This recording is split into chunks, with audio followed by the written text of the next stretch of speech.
Hello, c'est Cyrielle d'Horizon Famille. Aujourd'hui, je voudrais te parler un peu de notre voyage, puisque ça fait 2 semaines environ qu'on est rentré. Et c'est l'heure du bilan. Donc, je voudrais te parler. En fait, l'idée d'abord, c'est d'être transparente. Voyager 1 an en famille, c'est pas comme partir en vacances 3 semaines ou 4 semaines. C'est la vraie vie en fait qui se passe quand on part 1 an, donc des bonnes choses comme des choses plus difficiles à vivre. Et donc voilà, je ne vais pas te dépeindre forcément l'image idéale de voyager en famille, mais je vais essayer plutôt d'être transparente et d'être sincère, de donner la vraie version de la chose. Et je voudrais te parler de 4 choses surtout. La première chose, d'abord, c'est mon ressenti général sur cette expérience incroyable. Et puis aussi, je voudrais te parler du fait de voyager en mode minimaliste, avec juste 2 sacs à dos pendant 1 an, comment on fait et qu'est-ce qu'on en tire. Et puis aussi, je vais te parler du fait de ne pas avoir d'activité pendant 1 an, c'est-à-dire de ne pas avoir d'activité imposée, de ne pas avoir de rythme, d'avoir cette liberté d'ailleurs dont tout le monde rêve. Et on appelle ça aussi la slow life, je crois maintenant. On aime bien mettre des mots comme ça maintenant sur ce concept-là, en tout cas, ça s'appelle un peu comme ça, slow life, je crois. Et voilà. Là, je laisse Léo, regarde, je laisse Léo là, tu vois, sur, je sais pas, c'est des sortes de petites pyramides ou quoi. Et je sais pas si on le voit. Motricité libre, hein, n'est-ce pas? Mais forcément, ça fait un petit peu peur aux gens. Donc là, il y a la dame qui s'inquiète un peu pour Léo. Ce qui est très gentil, mais bon. Il connaît ses limites, le petit. Donc, qu'est-ce que je voulais dire? Oui, donc, je vais te parler de la slow life, voilà, d'oisiveté. Et puis, en 4e point, je voulais te parler du fait de voyager pendant 1 an avec un enfant, en famille, non-stop. Donc, c'est parti pour le premier point, mon ressenti général sur ce voyage autour du monde. Enfin, on parle souvent de tour du monde, finalement, un tour du monde, c'est un bien grand mot, en tout cas, de ce voyage en Asie, en Australie et puis en Europe qu'on a fait pendant cette année, Baptiste, Léo et moi.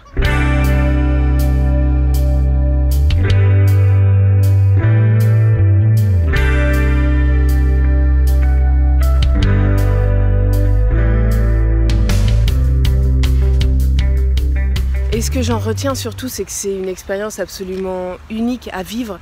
On a énormément appris sur nous, sur les autres aussi. Et je pense encore qu'on n'a pas tout à fait le recul nécessaire pour analyser tout ça. Ça viendra avec le temps, peut-être que ça prendra des semaines, des mois, des années. Enfin, en tout cas, c'est vrai que c'est le propre du voyage, d'apprendre énormément de choses, et notamment sur nous et sur l'espèce humaine presque, j'ai envie de dire. On apprend beaucoup sur les autres aussi. Et puis, en voyage comme ça, tout se vit hyper intensément. C'est la vraie vie, ce que je disais, c'est la vraie vie. Donc il y a les bons et les mauvais côtés. Et on vit des choses absolument magiques, mais on vit aussi des choses très difficiles. Et que ce soit le positif comme le négatif, on le vit à 200 voire 300%. Tout se vit très très intensément, tout prend énormément d'ampleur. Et puis, voyager comme ça pendant 1 an, c'est l'aventure. C'est l'aventure avec tout ce que ça comporte. Donc, on est ouvert à tout. On ne sait pas où on va, on ne sait pas ce qu'on fait. Donc, il peut nous arriver forcément plein de choses. Et on est,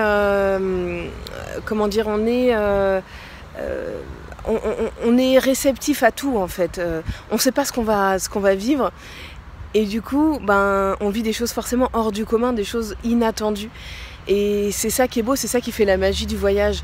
C'est cette aventure-là, ce goût de l'aventure. Et en même temps, pendant 1 an, l'aventure, ça a aussi un côté très fatigant. Peut-être parce qu'on n'a plus 20 ans non plus, parce que j'avais pas ce souvenir-là. Mais en même temps, encore une fois, en 3 semaines, ça va. Mais en 1 an, c'est vrai que y a un côté très éprouvant à ça, à l'inconnu, à l'imprévu, l'aventure, etc. Et puis bon, on peut pas l'enlever, mais c'est avant tout une aventure humaine, une aventure de rencontre. C'est des rencontres extraordinaires, mais avec pourtant des gens complètement ordinaires, des gens des pays où on va, qui sont tout à fait ordinaires dans leur pays, mais qui à nos yeux forcément ont une dimension un peu extraordinaire parce que c'est nouveau, parce que c'est différent de nous, et Et je pense que ce voyage ne serait pas le même sans ces rencontres. Ce voyage, c'est vraiment une histoire de rencontres, des rencontres qui nous ont marqués et on n'en ressort pas indemne, on n'en ressort pas en tout cas tout à fait le même. On en ressort différent et c'est ça qui est beau. Je pense que c'est vraiment des rencontres, des gens, des personnes qui nous ont marqués à vie et qui resteront à jamais gravées en nous, ça c'est une évidence. Et hop, en un claquement de doigts, je change de t-shirt. C'est magique. Non, c'est juste qu'en fait, le t-shirt que j'avais, c'était hier. Et puis Léo était un petit peu fatigué au parc floral à Vincennes. Donc on est rentré et donc je finis la vidéo, enfin je fais la deuxième partie de cette vidéo aujourd'hui. Je crois que j'en étais... Mon loulou. Je crois que j'en étais... Alors je voulais te parler du fait de voyager en mode minimaliste. C'est-à-dire qu'on avait très peu d'affaires. Il observe une limace, tout va bien. On avait vraiment très peu d'affaires. Mon loulou. On avait très peu d'affaires.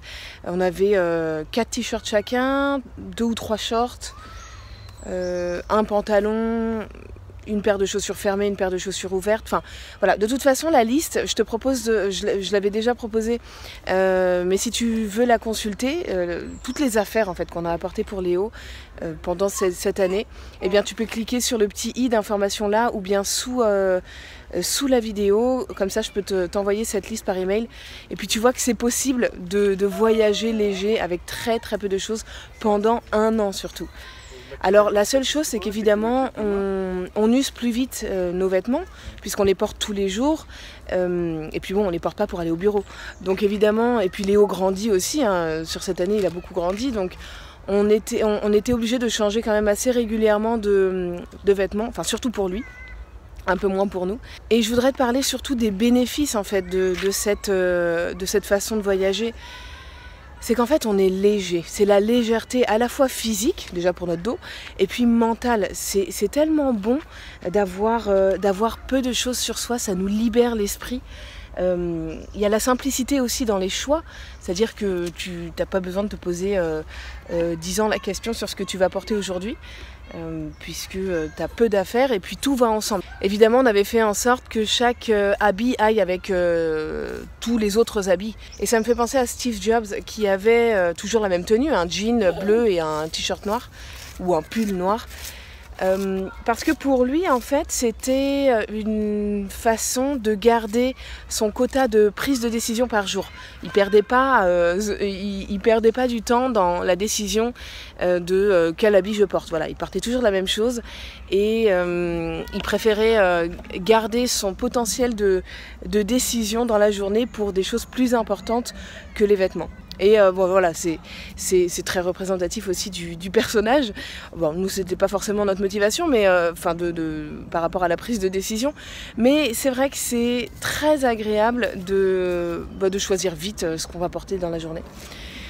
Et puis, qu'est-ce qu'il y a aussi ? Il y a peu de rangement, peu de logistique, c'est ça aussi qui est très agréable. Et puis par rapport parce que c'était pas juste les habits, c'était aussi toutes les affaires, même les produits de soins, de santé, etc. Même les jouets de Léo, on était très minimaliste là-dessus, il avait peu de jouets, mais du coup, il trouvait ses jouets dans la nature, en fait, des cailloux, du sable, des plantes. Ça a développé son côté créatif, et puis aussi d'observation. Il était beaucoup dans l'observation. Donc, et puis aussi, le fait qu'il ait peu de jouets fait que chaque jouet avait beaucoup d'importance. Il les explorait, il explorait chaque jouet avec beaucoup d'attention et lui accordait beaucoup d'importance. La troisième chose dont je voulais te parler, c'est la slow life ou l'oisiveté, ou le fait en tout cas, de ne pas avoir d'activité imposée, ne pas avoir de rythme imposé.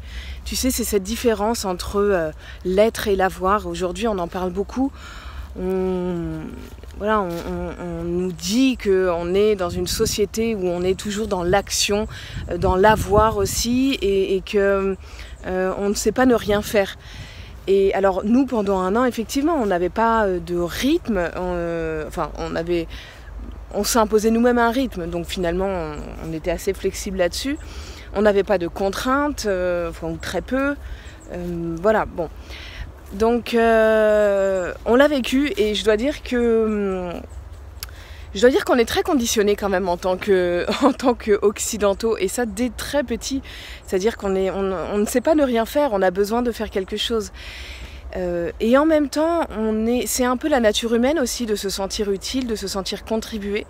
Et donc je dois dire que ça a été un petit peu délicat des fois. Alors je pense que sur 2 mois, 3 mois, voire 6 mois, c'est plus gérable, mais sur un an, c'est parfois un peu déroutant pour nous d'être comme ça dans une oisiveté permanente et de ne pas avoir de rythme imposé, à part celui peut-être de Léo finalement. Mais c'est quelque chose qui est assez surprenant pour nous occidentaux. Donc il a fallu s'y faire, on s'est quand même adapté à ça. Mais c'est vrai que je pense qu'en fait, il faut vraiment trouver un équilibre entre les deux. Nous, on a testé être juste dans l'être et je dois dire que... finalement c'est un extrême autant que être toujours dans l'action. Donc il faut trouver un équilibre entre les deux, comme toute chose. Les extrêmes ne sont pas recommandés.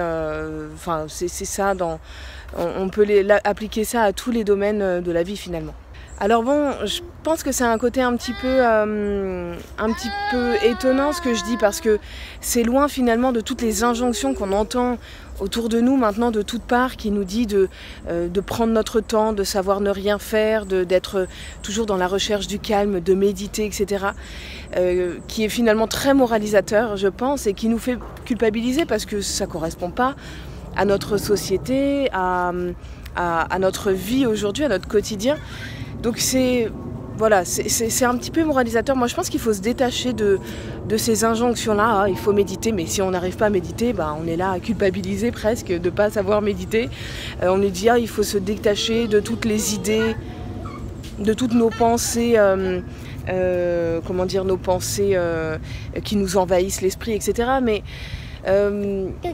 est-ce que c'est pas contre nature? Enfin voilà, il y a un côté moralisateur qui m'embête un petit peu là-dedans. Et moi je pense qu'il faut savoir s'écouter soi-même et se détacher un petit peu de tout ça. Et en tout cas nous, ce qu'on a compris, c'est que on était plutôt dans la recherche de l'équilibre et pas d'être juste dans l'être, juste dans le ne rien faire, juste dans l'oisiveté ou dans la soul life. En tout cas pour nous, ça ne nous correspond pas.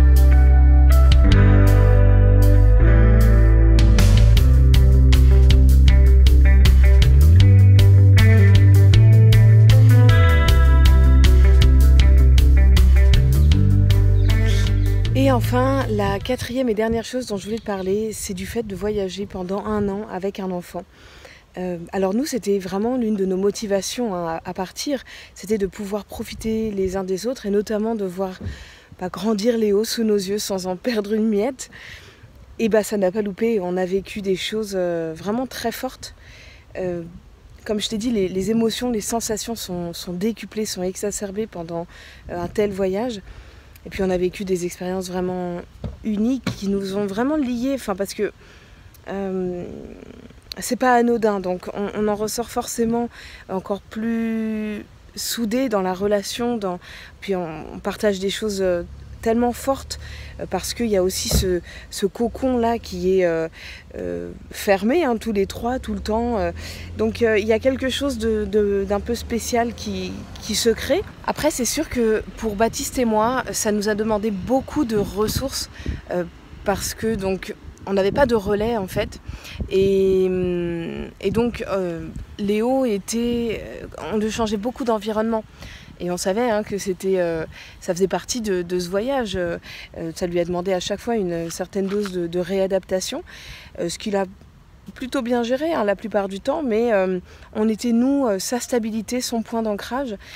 Et donc c'était une lourde responsabilité pour nous, on n'avait pas de relais. C'est vrai que sur 1 an, c'est assez long, et il y a des fois où ça a pu peser, et ça nous a... ça crée une forme de fatigue aussi. Mais à côté de ça, À côté de ça, on savait aussi un peu à quoi s'attendre en partant. Et puis on a trouvé évidemment des solutions. Baptiste passait beaucoup de temps avec Léo pour que moi je puisse avoir du temps pour moi. Et inversement, je faisais des activités avec Léo pour que Baptiste ait du temps pour lui, pour qu'on puisse se ressourcer chacun de notre côté et puis revenir plus fort, plus reposé aussi et plus disponible du coup pour Léo et puis pour nous trois finalement.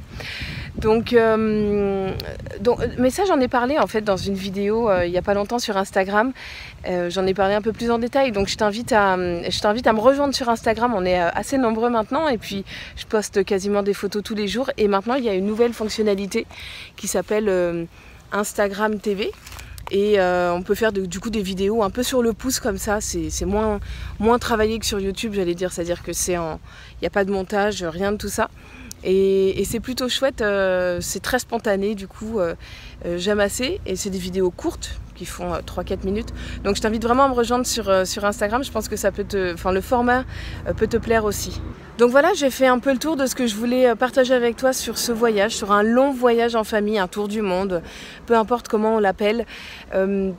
Ce que je voulais, c'est pas dépeindre une image, la carte postale toute rose ou toute bleue avec juste des paysages paradisiaques de mer ou quoi, d'un tel voyage, parce que c'est souvent ce qu'on a, on idéalise ce genre de voyage, on voit que les bons côtés. Et pourtant c'est la vraie vie, donc il y a des coups durs aussi, on a vécu des coups durs et c'est ça que je voulais partager avec toi en toute transparence. Alors ça n'enlève absolument rien au côté magique d'une telle expérience et on en ressort vraiment grandi, on en ressort plus fort, plus grand.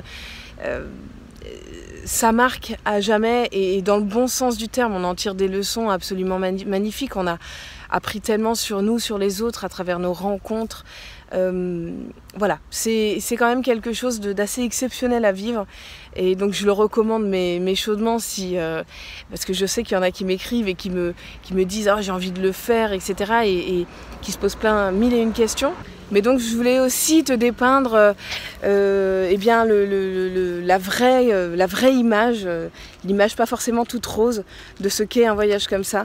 C'est magique et il y a aussi, c'est la vraie vie, donc il y a aussi des coups durs comme des coups durs qu'on a dans la vraie vie, quoi, parce que c'est la vraie vie pendant un an qu'on vit, sauf que c'est dans un environnement différent et un environnement plein de richesses parce qu'on apprend tous les jours. C'est une véritable aventure, une belle aventure humaine à vivre. Donc voilà un petit peu, je crois que j'ai fait le tour maintenant. Eh bien, si tu as des questions sur voyager en famille, sur les tours du monde, sur voilà, tout ça, n'hésite pas à me les poser dans les commentaires, j'y répondrai avec grand plaisir parce que voilà, pour moi c'est une vraie passion et je prendrai beaucoup de plaisir à répondre à tes questions ou à tes commentaires, à tes remarques, etc. Et puis sinon, oui, je t'invite à nouveau à télécharger la liste de voyages minimaliste de Léo. Donc il avait 2 ans quand on est parti. Tu peux cliquer là-haut ou sous la vidéo, encore une fois. Tu me mets ton email et comme ça, je te l'envoie par email. Sur ce, je te souhaite une excellente journée. Je te donne rendez-vous très bientôt sur la chaîne Horizon Famille.